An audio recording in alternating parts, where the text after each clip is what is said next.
Okay, so usually when we sit down to record a deep dive, we're looking back. We have the luxury of hindsight. Right. We usually have a bit of safe distance. Exactly. We're taking a trend that's been simmering or breaking down a research paper. We have time to, digest it. But not today. No, we do not have that luxury today. It's January 17th, 2026, and quite frankly, looking at the stack of reports we've pulled, the world looks drastically different than it did just 24 hours ago. It really does. If you check the headlines right now, it reads less like reality and more like, I don't know, the third act of a geopolitical thriller. Or a very dark satire. I mean, this is an unprecedented moment. We're seeing norms that have held the Western world together for 80 years just unraveling in real time. And we are not engaging in hyperbole here. We are talking about a trade war initiated by the United States. Not over steel, not over electric vehicles, not over intellectual property. It's over an island.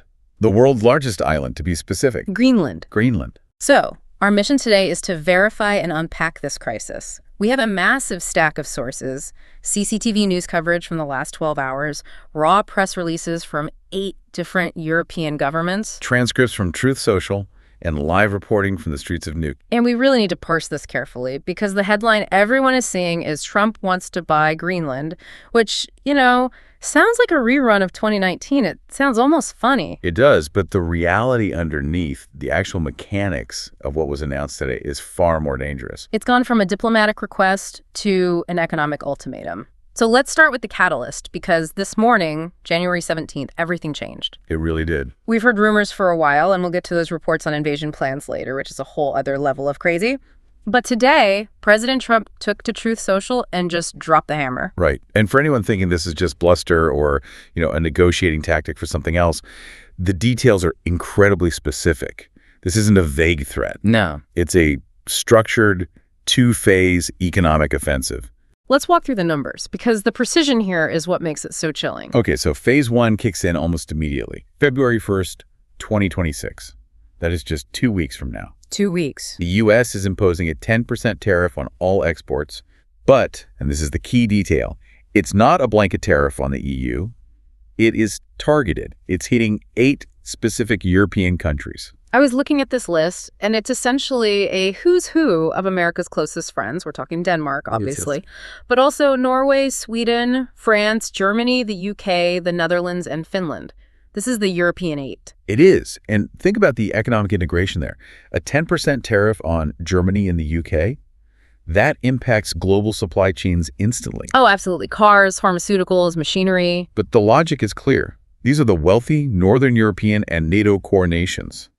The administration is betting that if you squeeze the economies of Denmark's neighbors, those neighbors will panic and pressure Denmark to sell. It's collective punishment. It's trying to turn the neighborhood against the homeowner. Explicitly. And then you have phase 2. Right. The president stated that if a deal for the complete, thorough purchase of Greenland is not reached, those tariffs jump to 25% on June 1st, 2026. June 1st. So we have a countdown clock. It's explicitly transactional. It is pay to play. The tariffs are the stick, and they stay until the land is sold. It's using economic warfare to force a territorial transfer. And we have to be really clear about this. This is not normal trade policy. Not even close. Usually you use tariffs to fix a trade deficit or, protect a domestic industry. Using tariffs to acquire sovereign territory that is, well, in the modern era, it's unheard of. Now, you mentioned this didn't come completely out of the blue. I was looking at the timeline in our source stack, and you can see the pressure building. It has been ramping up. Just yesterday, January 16th, Trump hinted at this during a White House event. But the real turning point seems to have been January 14th. The meeting between U.S. and Danish officials. Exactly. The one that, according to the reports, ended with fundamental differences. Which, in diplomatic speak, usually means they were shouting at each other. Probably. But there's a darker layer here that we need to address. It's referenced in some of the British media reports we have, and it's arguably the most alarming piece of this whole thing. The invasion plans. Yes. Sources indicate that the U.S. military was actually asked to draft options for a physical intervention, actual invasion plans for Greenland. That just stops me in my tracks every time I read it. The U.S. military.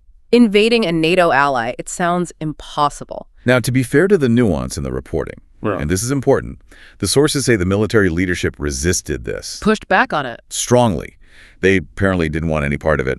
But the fact that the request exists, that it's in the ether, that it was even discussed in the Oval Office, that changes the psychological reality for Denmark. It means the threat isn't just economic anymore. There's a kinetic undertone to this that makes it incredibly volatile. Exactly. Even if it's a bluff, once you put invasion on the table with an ally, you can't really take it back. The trust is just broken.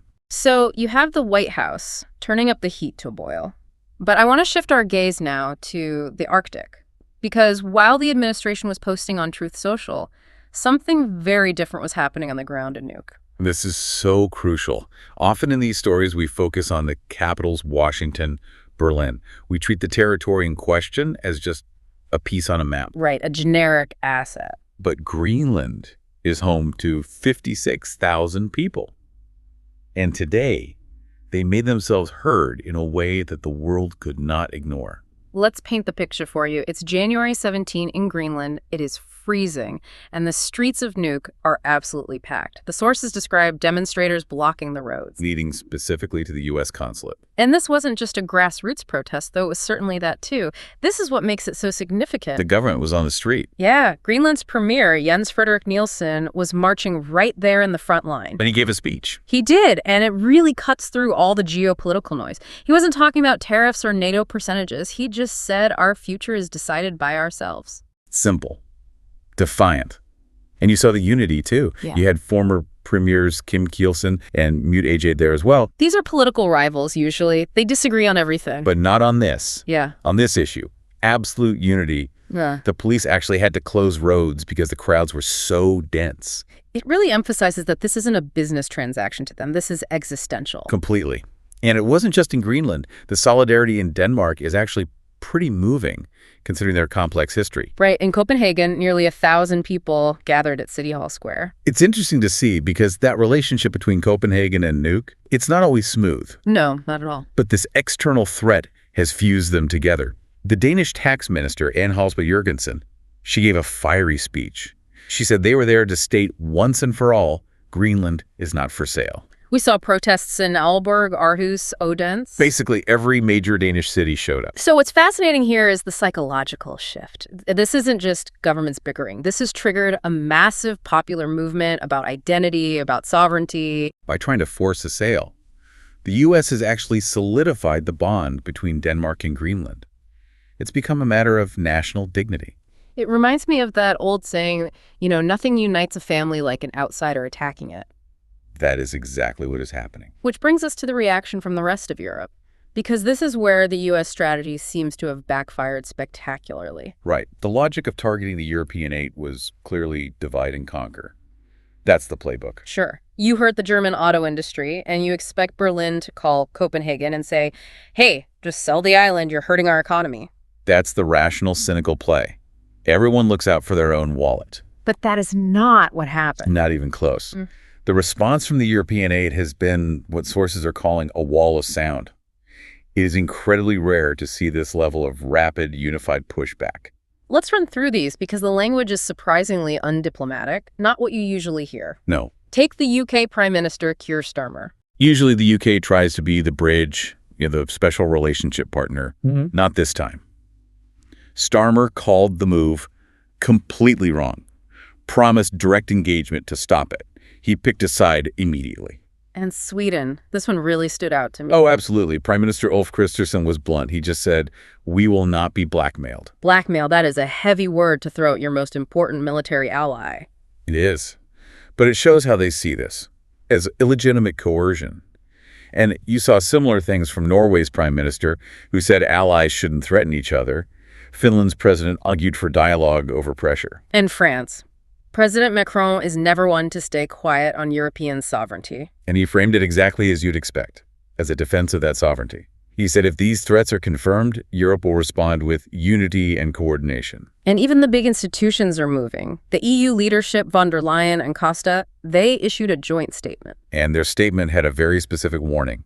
They warned of a dangerous, vicious cycle. That's the key phrase. It is. A trade war doesn't just stop, it spirals. You tariff us, we tariff you, supply chains break, inflation spikes. They're warning this could destroy transatlantic relations permanently. It's so ironic. The goal was to isolate Denmark.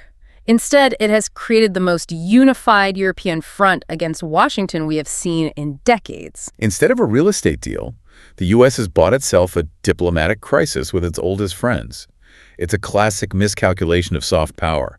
They assumed money and pressure were the only things that mattered. So we've got the protests, we've got the diplomatic standoff, but I want to dig a little deeper into the why. Why is the U.S. doing this? I mean, beyond the real estate joke, there has to be a strategic reason. Well, the why, from the U.S. perspective, is purely strategic. You just have to look at the map. Right. Greenland is the world's largest island. It sits in the GIUK gap, that naval choke point. It has Thule Air Base, which is critical for missile warning. And with the ice melting, the Arctic is opening up. Shipping lanes, resources. Exactly. Rare earth minerals, oil, gas. It's a treasure chest. So from a cold, hard, realist perspective, controlling Greenland is a massive asset.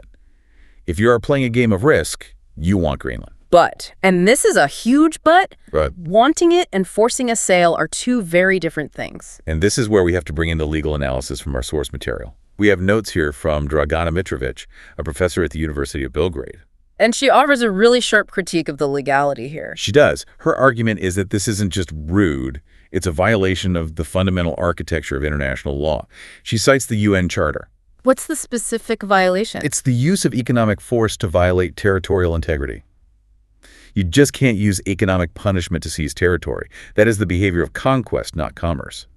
She called the use of tariffs for this purpose absurd. But she went further than just the law. She made a point about hegemony that I thought was really insightful. Yes, this is the fascinating part.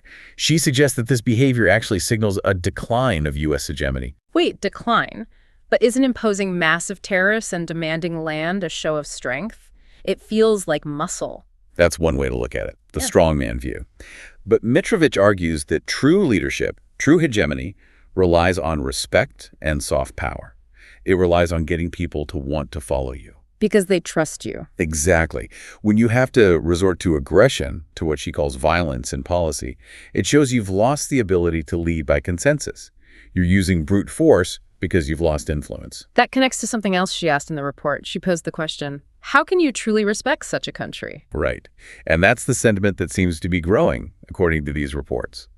If the U.S. is seen as prioritizing a transaction over an alliance, trust just evaporates. If you treat your friends like a hostile acquisition target, eventually you run out of friends. And it creates a predictability problem. If you're Germany or France, you're thinking, if Denmark is being targeted for this, what happens when I refuse a U.S. demand on tech or climate or China? Precisely. It sets a precedent that sovereignty is negotiable if the price or the punishment is high enough. And that is a terrifying prospect. It turns NATO from an alliance of equals into a protection racket. That's a stark image. So let's bring it all back to the immediate future for you, the listener. Because while we are analyzing this, the clock is ticking. February 1st, that's the first hurdle. 2 weeks. That's when the 10% tariffs hit the European 8. We will see immediate market reactions. Prices on European goods here will rise. And then the clock starts ticking toward June 1st. The 25% hike, that's the economic nuclear option, that would likely trigger a recession in Europe and significantly hurt the U.S. economy too. And remember, the condition for lifting these tariffs isn't negotiate a trade deal. No. It's sell the island. Which Denmark and Greenland have explicitly said is impossible. Greenland is not for sale. So we have an immovable object meeting an unstoppable force. There is no middle ground in the current demand. The stakes here are they're massive. This isn't just about real estate. It feels like we're watching a stress test of the entire concept of the Western Alliance. We are. NATO, the EU, the transatlantic relationship, it's all being put in a pressure cooker. If the U.S. persists and Europe holds the line, which they seem determined to do, we are looking at a trade war within the West. And for the people in Nuuk, standing in the cold, it's about their home. It's about whether they get to be a people or just a purchase. That's the core of it. The human element versus the geopolitical chessboard. And right now, the human element is winning the narrative war. We're going to have to watch this one closely. But before we sign off, here's something I want you to think about. Go for it. We usually think of alliances as these bonds based on shared values, history, democracy. But if a historic ally can be subjected to economic warfare for refusing to sell its territory, what does the word alliance actually mean in 2026? It's a chilling question. It forces us to ask, is any territory safe from a purchase offer backed by tariffs? If Greenland is up for grabs, What about the Azores? Where does the line get drawn? Something to mull over as we watch the headlines. We will be tracking this countdown to June. Stay tuned, stay curious, and thanks for diving deep with us. See you next time.